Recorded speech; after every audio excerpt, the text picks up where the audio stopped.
don't know about you, but at one point in my life, I actually believed it was more noble to be poor, to give all of my money away, to undercharge for my services, and to play small. What I didn't get at the time was that money can be a force for good. Good for you, good for others, good for the planet. So I've been on a journey for over a decade to heal my relationship with money and explore wealth in all areas of life. Today, I help aspiring coaches start what I call a freedom business. And I help established entrepreneurs ditch their scarcity mindset. I now see more money as more opportunity, greater impact, and the ability to do more good. I'm your host, Mindy Kinnis, and this is the Lucrative Society. My friends, I have a very dear special guest with me today. This is a friend of mine who I've known for a number of years. This person was at my 40th birthday party, so has a near and dear place in my heart. Happens to live across the ocean from me, but is just a great all-around human being and has an incredible story. So my friends, please help me welcome Rob Malicki to the show. Rob, thank you so much for being here. Thanks, Mindy. This is awesome. Thank you for those kind words. If you can't tell, Rob is from Australia. He happens to be there right now, touring around. And this is the story that I want to get to. I want to set the stage a little bit. The Global Society. I'll let you in on a secret. That company was actually what influenced the name of this very show. All right, cool. Yeah, the Lucrative Society was totally from knowing you and knowing about the Global Society. And I thought that's just an awesome name. I love it so much. So we created the Lucrative Society years ago. So thank you for that influence. No worries. But let's start with that company. Can you talk a little bit about what it was and what you were up to? So the Global Society is our second company. My first company, which would have been the one that was really rolling when you and I first met, was called AIM Overseas, study abroad provider in Australia. And I guess we were lucky in Australia. My wife and I started AIM Overseas 14 years ago. Study abroad was really just getting started in Australia at that time. And we set up this company, which was the very first independent third-party provider of programs to uni students.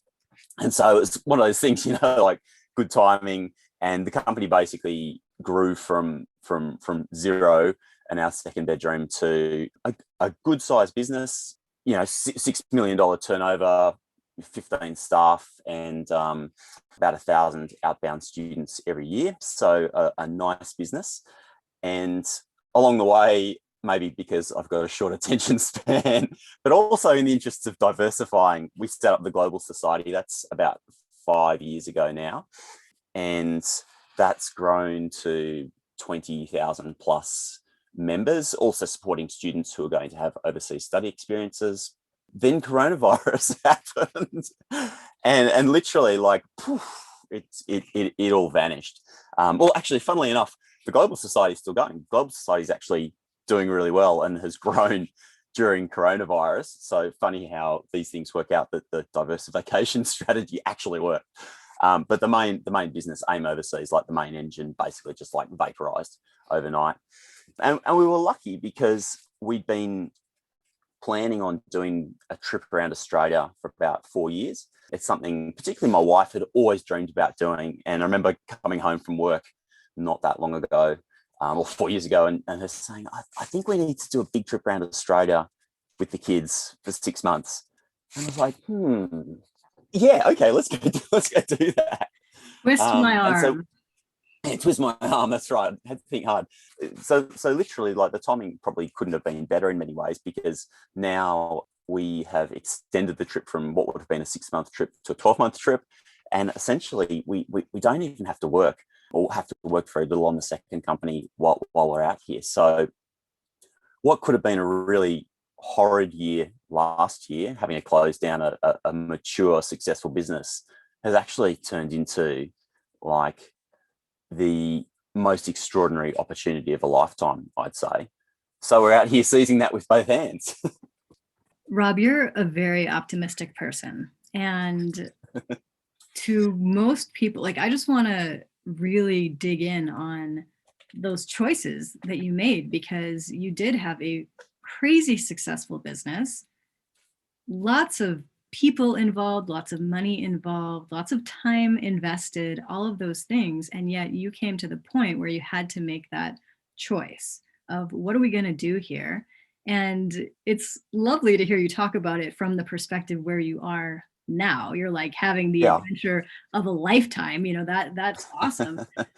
But I want to go back to those decisions, to those conversations, to what you might have gone through to get to the point that you're at now.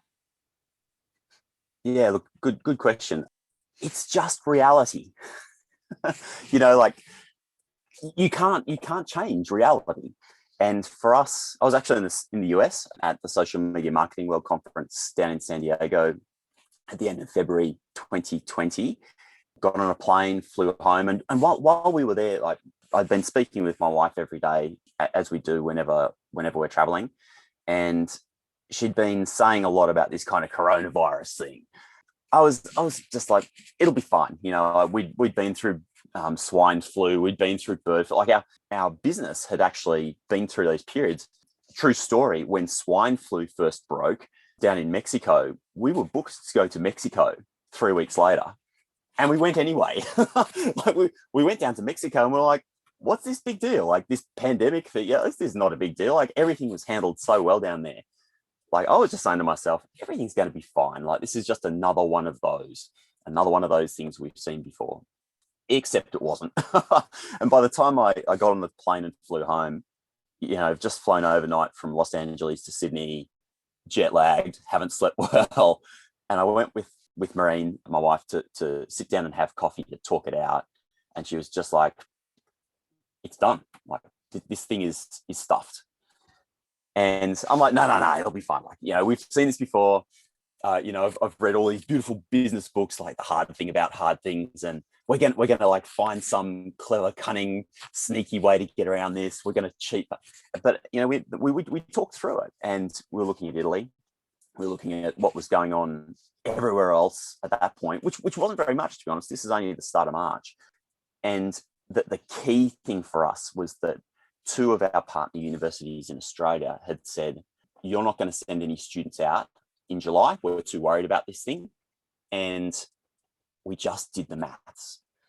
And we said, okay, there's 2 unis that have said they won't permit students out. Everybody logically will follow, because this thing was up to 11,000 cases in Italy and was starting to spiral. So like, okay, July is done. We had 2 periods a year when we sent students on programs, July and January. So if July was done, a business that brings in money on a wave-like cycle, 2 peak periods, we just wouldn't have the cash. And so the longer you sit there and you wait and you do nothing, the worse the consequences are. And so, we did our work, and we did our maths on the back of the envelope and what have you. And we're just like, okay, it's cooked, it's done. Had our board meeting on the Monday morning, put it in front of the board, and the board was just like, yep, it's finished. And so decision taken. So I'm not saying that was easy. I'm just saying that you can't escape reality. And sometimes reality, as you know well, like it sucks. It hurts. In particularly that week following that decision, both of us had moments where we just like would break down and cry and just be like, this can't be happening.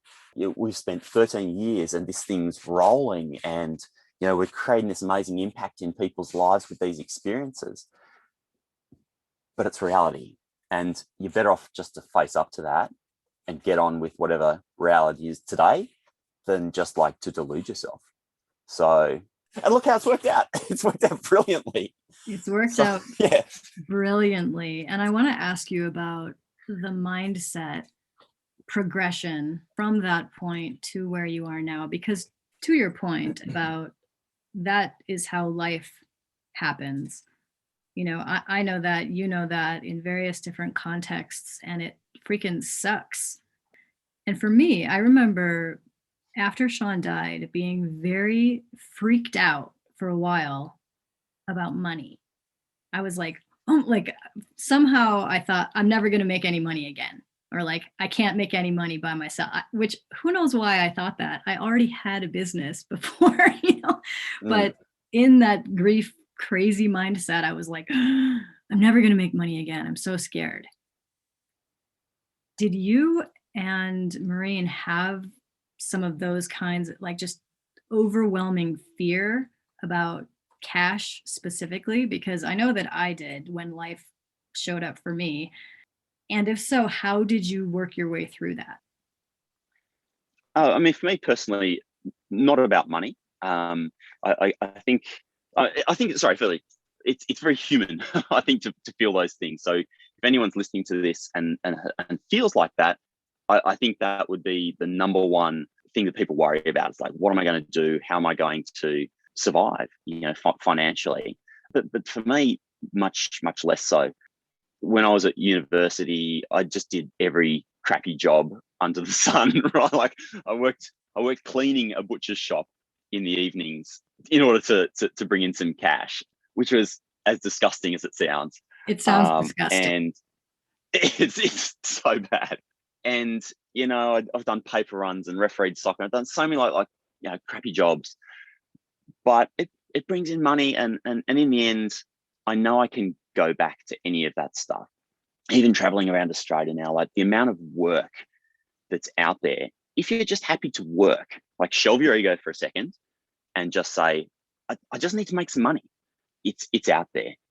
And 13-year-old business with lots of staff and what have you, we were coming out of that business way better off, not just financially, but with the skills and knowledge than we went in. And so to me, there wasn't, outside of those kind of moments where it was just like, I can't believe this is happening. To me, I don't think I really experienced any of that fear of not having enough, because I guess I've got enough in my life now that I feel comfortable with that. Now, that's not to say that, now we're actually starting to think about whatever we do next. Like we're trying to plan new businesses and come up with new ideas. When that doesn't say that we're not having some moments where you're like, is this going to get to the same stage as what AIM Overseas was? But it also doesn't matter.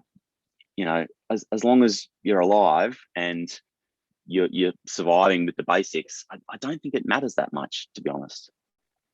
I think that that's a really powerful perspective to keep in mind. And I'm curious, what helped develop that in you? Do you feel like you've always kind of naturally been in the abundant mindset, or was that from your childhood, or like where does that come from in you? Because I guarantee that there are people listening to us right now that are like, yeah, I don't think that way. Yeah, sure, of course. And like, to be clear, I think it's, once again, humanity. We're all humans. We all have flaws and things that we struggle with and demons and all of that. So you are normal. If you're listening to this and that is you're completely normal. You're not broken, and you're going to be okay. Where does that come from? Gee, that's a good question.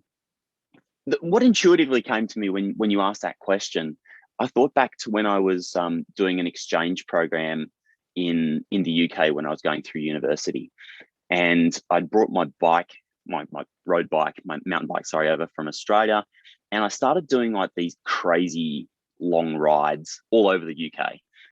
And the UK has these beautiful roads, through countries, towns, and over hills, and it's you just have all of this space, and you can ride all day and basically not come across any people or any cars. And I guess that was my first experience of just the world being as big and as open as it is. And I love the outdoors. I was part of search and rescue, bushwalking search and rescue squad for 20 years. I've done tons of outdoor stuff. This long distance cycling stuff I've done a lot of. And maybe it's just that space that I've had to actually go, oh, the world is so much bigger than me, and I don't need that much in it, to be honest. If we're super fortunate, I'm so grateful to be doing what we're doing right now. But equally, like, there are 100 other things that I could be doing right now that would be incredible. It's amazing we get to talk right now, but I could be down at the beach. I could be working. I love work. I could be reading a book. I could be having a great coffee. There's so many things out there. And to me, I guess it's just seeing all of that out there all the time. It's always there for you. And realizing that you're not stuck in, you're stuck in this present moment, bad news. We're all here in the present moment, but that present moment can shift and change, and you get to decide what you're going to do with it. So I guess I don't feel overwhelmed about that stuff, because there is literally unlimited opportunity out there. I absolutely love that response. So thank you for just being thoughtful around that. That was awesome, and actually leads right into my next question, because there may be some overlap in what you just said. But something I ask all of my guests, because this show is really about my journey to understand and discover and learn about wealth, with all the crappy financial things that I went through earlier in my life. It's a big, big passion for me. So Rob, how would you personally define wealth? What is wealth to you? I don't. To be honest. Another amazing answer. I don't. Sorry. Sorry, does that kind of you're just like, oh, we have to ditch this interview. No, I don't. Well, talk to me about that. Talk to me about not defining. Yeah. Why? Like, I literally spend no time thinking about that. Now, and sorry, just to be clear, that doesn't mean that sometimes I don't think about where I want to get to in terms of like having a financial goal or something like that. But I don't spend any time on it. And maybe that's because, just trying to think this through, but wealth to me is maybe like a label. It's a label that we put on an end point. And to me, like, it's kind of like the present moment that really counts. And actually, how about this? One of my brothers-in-law has been incredibly successful by every traditional measure. He's got a brilliant business brain, has run multiple successful businesses, has, sold them well, spent 6 months driving McLarens on racetracks around the world. I mean, by every measure has been extremely successful. Is that wealthy? I mean, for him, yes, definitely. And he's been really positive about that. Super good guy.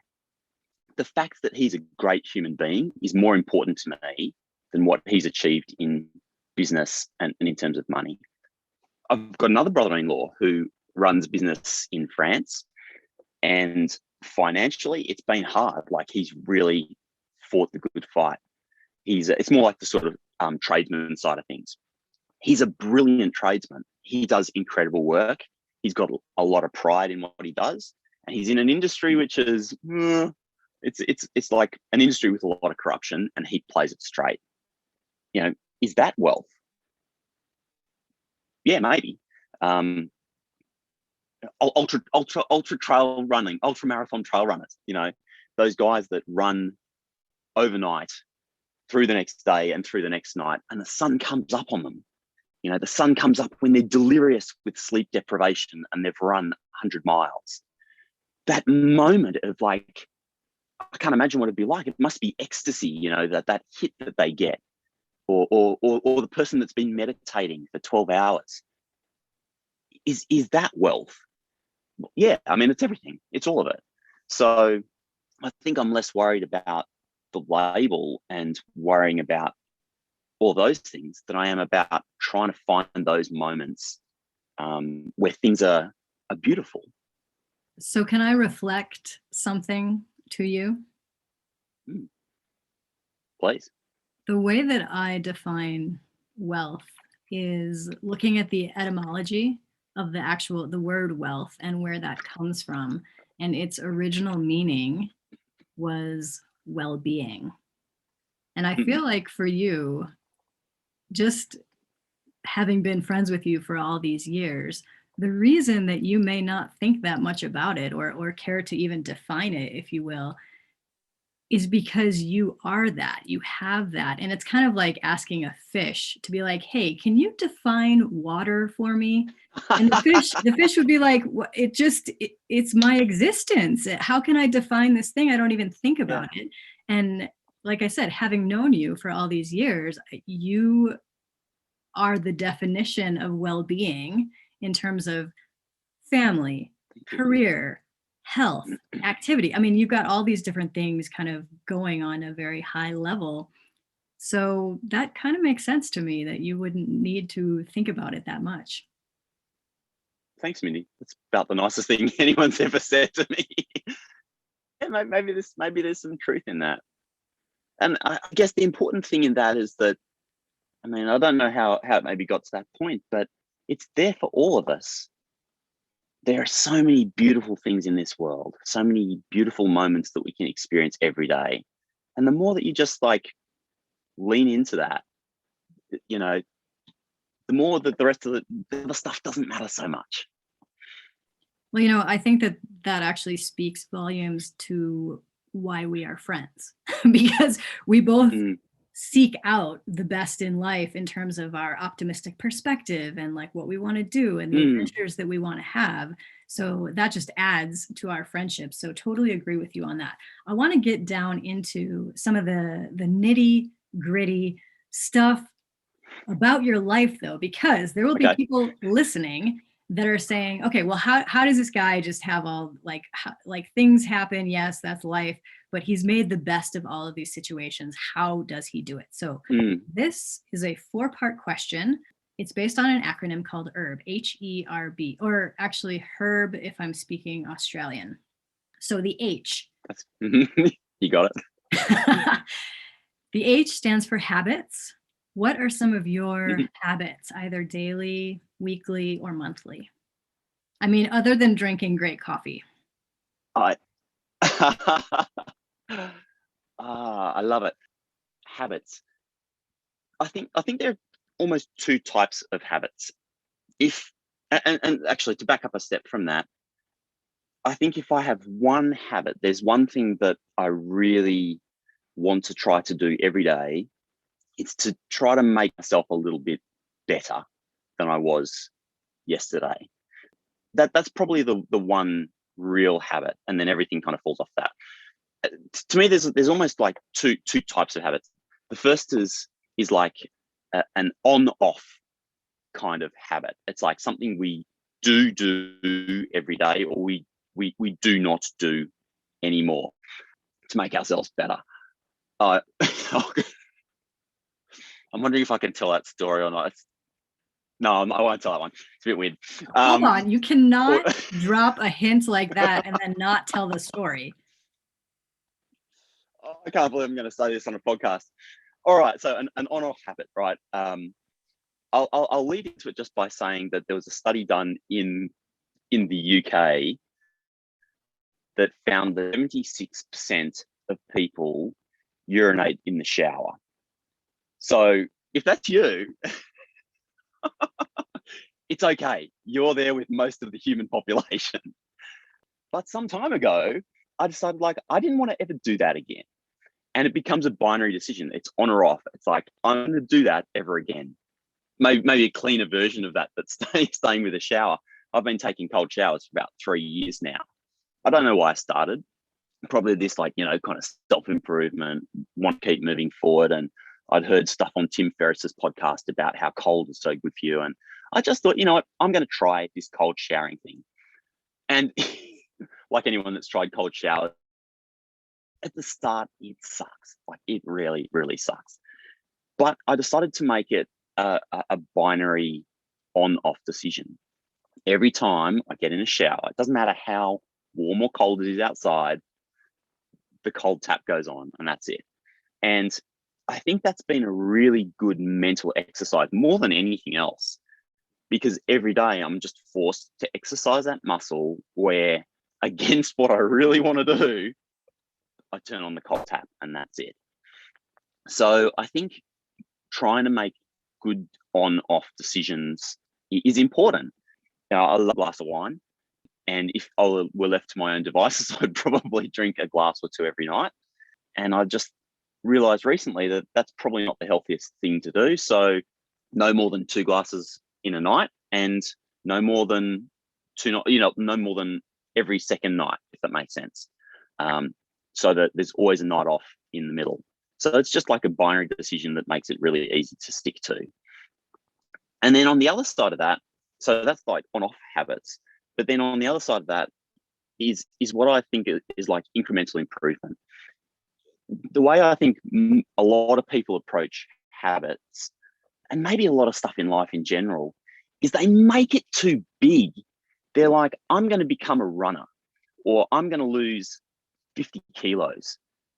Do you know how hard that is? Like, you've got to start small and you've got to do things incrementally. And so the moment that you start something like that, you are a runner, or you are losing weight. Even if you've only lost 1 gram, even if you've only run 500 yards, you still are that thing. It's just that you're in the early stages, you're a beginner, and you need to get better at it. And so I have a ton of things that I do, maybe not every day, but that when I remember to do them, I will incrementally move myself forward in those things. I can list some of them if that's useful. Sure. So, okay. So like I've always been a little bit of a scrawny guy in my arms. So 35 push-ups a day. The days I remember to do it, I'll do 35 push-ups.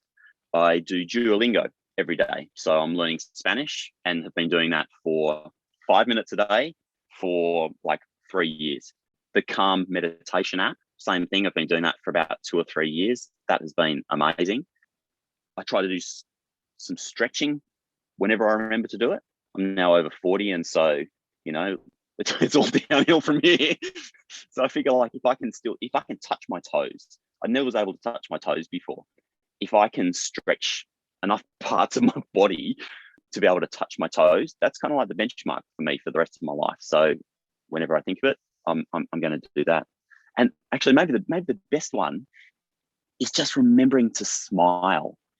We were on this trip, and we passed through this little town, and I went into tourist information, and the lady there had, like the downward facing smile, like looking what I'm talking about, like looked as miserable as anything. And I remember just having this epiphany, and I went, oh God, like, it's not because you're not happy that you end up with the downward facing smile. It's just because you don't stretch the muscles to smile. So do that. And so, like, every day, whenever it comes into my mind, I just try to smile. And maybe that's a good thing, your psychology follows your body. So whenever you smile, it also raises your mood. So it's also a positive in that sense. But I just want to be that person when I'm old that has the smile like stuck on my face, not the downward, unhappy looking scowl. Rob, I don't think that you're going to be that person with the scowl. I cannot see that at all. Yeah, I love that so habit. The habit of smiling is so perfect. And I want to just re-emphasize what you were talking about with making the habits smaller, like bringing the things down. I love that you brought that up, because that's something that I've been talking about a lot with the members of the Lucrative Society. It's like we all have these massive dreams and big goals, and it's like, let's bring it in, let's make it more attainable. So totally love that. And I just want to put a plug in. If you like the Calm app, you should also check out Insight Timer, because yours truly has some meditations on there. So you should check that out. Oh, cool. Insight Timer, as in Insight Timer. Yeah, as an insight. Yeah. Okay. As in insight, exactly. So moving on to I'll definitely do that. The E stands for environment. Now, this is specifically very interesting for you because you are traveling. You are on this adventure. how do you set up your environment to maintain your optimism or be productive or get your stuff done? Like, what is your environment like? Mm. Right now, like I think that the main way I would look at environment is not trying to control it too much, because there's so much which is outside of your control, and it becomes like that thing in meditation, like where you resist. Like if you're resisting the flow and you're resisting your environment, it's just going to cause pain and blockages in you that are going to hold you up. So whatever I can control, here in the caravan, I was just doing a little tour with you on video before we started recording, and it's kind of chaos right now, because there's more than just me in this caravan. So if I'm like, I like to fold all my clothes and put them away, but we've got 2 kids. There's toys all over the place. There's clothes all over the place. You know, I could really beat myself up and want to put all of that stuff away. And it's not, sorry, I'm not to say that I'm a slob and I won't put that stuff away, but I'm just not going to agonize about that and put myself into any kind of situation where it's causing me any kind of grief. Maybe, yeah, I'm not trying to control things too much. But then on the work side of things, you know, when we were running AIM overseas, that was quite a well-established, you know, business and had a lot of moving parts. There you need more structure. And so I was trying to introduce things in that company that made things clear and predictable and repeatable. So systems and processes and things like that, because that introduces that sense of calm where there, you know, you need to be able to control things a little bit better and have things more harmonized in an organization where there are many moving parts. So having kind of talked that whole way through, I think there's a balance between going with the flow and environment bumpers to make things run the way you want it to run. Absolutely. So moving on to the R. The R stands for resources. This is my favorite part of the question. Resources could be books, programs, coaches, whatever kind of resource, but what are some of the resources that have been very impactful in your life and that you would recommend to others? So many, aren't there? There's so many. I often think about what's been my best low cost investment in recent years. And have you ever seen one of those like spiky massage balls, like the trigger point release? Yes, I have. Balls? Have you ever seen that? That is like just mind-bogglingly awesome. I love it that I ask you about like books, programs, whatever, and you're like, there's this spiky ball. So good. It's been amazing. I mean, I'll name a few books in a moment, but yeah, the blue spiky ball has changed my life. You know, because everything in our body gets tight, and like everybody, like I get, oh, my back's sore again, and oh, my legs are tight, and you can control that with a $10 piece of equipment just by taking 1 minute twice a day to like roll your feet, roll your glutes, you know, and roll your shoulder blades, and you're fine. So the blue spiky ball has been the best resource I think I've invested in. But then like other stuff, books, like the 2 books that have been, I think, most impactful for me in recent years, Thinking Fast and Slow by Danny Kahneman. Super dense, hard to read your way through, but so good. Such a mind shift. You know, when you understand how all of these things happen now, these biases that happen in our mind, and you really understand that, you start to see it in yourself all the time. And then you can respond to that. So amazing mind-shifting book. And then on the other side, it's called The Definitive Book of Body Language by Barbara and somebody Pease. Is amazing because so much human communication is non-verbal. And once you start looking for the people's cues, you see them everywhere. And it tells you what people are thinking without them telling you. And I'm not saying it's amazing so you can manipulate that, but just so you can respond to it. So let's wrap up this acronym with the B. The B stands for beliefs. What are some of your core beliefs or the way in which you see the world that really influence your success, influence how you are on a day-to-day basis? Like what are those driving beliefs? There's a Pearl Jam song, and maybe unsurprising that my core philosophy comes from a Pearl Jam song when I followed them as a groupie go across Europe back in 2000. But there's a song when they say it makes much more sense to live in the present tense. And more than anything, one of the reasons I get along so well with my wife, you know, her philosophy is carpe diem, live the day. So this idea of just like living in the present is everything for me. And that doesn't mean that I always succeed, like far from it. I'm always falling out of the present moment, but come back to it. And I think then the other side of that from the present, you know, a lot of people get tied up in the past. Maybe when I was 13, I was reading a book of quotes, because that was just something that I was into when I was a kid. And there was a quote in there that said, regrets will hold you back and will stop the most wonderful things from happening in your life. And that always it just stuck in my heart. And I went, that's so true. And so I don't regret anything. That's not to say that there's not things that I look back on and go, oh, I could have done that better. All of those things have been really critical lessons to get me to where I am now. Live in the present as best I can. And then finally, there's this Roan quote that I love, which is, it is my mountain.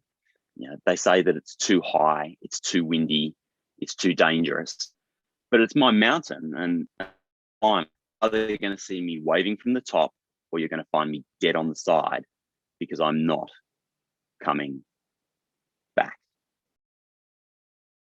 You know, and when we first met, you said to me, yeah, like I basically designed what I wanted my ideal year to look like. And I want to have 2 4-week holidays a year. I'm going to have these 2 blocks of periods. These are the things I'm going to do. This is going to be the output. And recently we sat down and we did that exercise. You know, we did that exercise. We were like, what does life for us in its perfect form look like? And we came out with crazy shit, you know, like, we want to go to France every year, and we want to have a holiday somewhere else every year. We want to work 4 days a week. We want to work, you know, one of us drop off the kids, one of us pick up the kids from school. This. And you look at it on paper, or sorry, people would look at that on paper and just be like, that doesn't exist. That's completely changed everything for me. I look at that and I'm like, that does exist. We just need to find it, or we need to create it. Exactly. You need to create it. Do it. Just do that. I mean, this is your bread and butter, right? Like, you do this all the time, these like visioning exercises. But I don't know, like sometimes we do that for our career, or we do it for our life, or we forget it. But everything is possible. It's so true. And I love that you are on that path, because that's what I still take 2 months off every year. Brilliant. I only work about 3 to 4 days a week. And that is by design, 100%. So heck, yes, it is absolutely possible. But what do you think people, well, actually, what do people say to you when you tell them that that's possible? Like, what's people's instant reaction? What do you get most often? They feel like that I have some magical powers or something, like as if I can do it, but they could never do that. And I'm like, why not? You absolutely could do that. You just have to decide to do it and then put in the action or the boundaries or whatever it may be. But I feel like people a lot of times don't feel like it's possible for themselves. They're like, that's great, Mindy. That's great that you get to do that, but I couldn't do that. Well, I always say, why not? Why not? Why can't you do that? It's like we hold ourselves back, don't we? This is why, Rob, I will always have work, because we, as a human species, we hold ourselves back, which is why coaching is such a powerful thing of like, you guys, you don't need to do that as much. Yeah. There's so much potential out there. Like, let's go get it. Yeah. Yeah. And actually, like, if I think about that, for me, maybe that's the thing that's that's shifted in the last, maybe it's since we started running the business, I don't know, but I just stopped doing that. And maybe that's the core habit too, like just stop holding yourself back. You know, that little nattering voice that's in all of our heads that starts to be like, no, you can't do that. You shouldn't do that. Like just tell it to shut up or shift it and just have it say to you, you're awesome. You're doing a great job. You've got this. You can choose, you know, like make it positive because we can control that voice. It's just most people just let it go and then they listen to it and then it's infectious and it's bad. But you shift it over. And to start with, like when I started talking to myself in that way, right? Like, no, come on, don't panic, focus. You've got this. Let's do it. Part of you just kind of goes, oh no, this is so stupid. But it's effective. And once you just let yourself talk to yourself in a positive way, everything changes. Absolutely. So, Rob, if people are interested in following your adventures and just seeing what you're up to, because there's always a good story in it, where can they go? Where can people find more about you? There's probably two places. On YouTube, I have a channel called A Life That Travels. Not so much about my life, but just the concept of life being a journey and we're all traveling. So A Life That Travels, and also on Instagram as well, A Life That Travels. You'll find me there. Perfect. I will link to both of those places. And I just have a ton of gratitude for you. I am super grateful for you being on this show. Thank you so much for your time, your wisdom, your friendship. I totally appreciate it. Thanks, Mindy. It's been awesome chatting with you, as always. Thank you for listening to this episode of the Lucrative Society. You can find free resources to create your lucrative life at lucra.com. That's lucra.com. Or join my crew of rebel entrepreneurs as a member of the Lucrative Society, where you'll get monthly coaching directly from me and resources to grow your business and yourself. Lucra, where wealth equals well-being.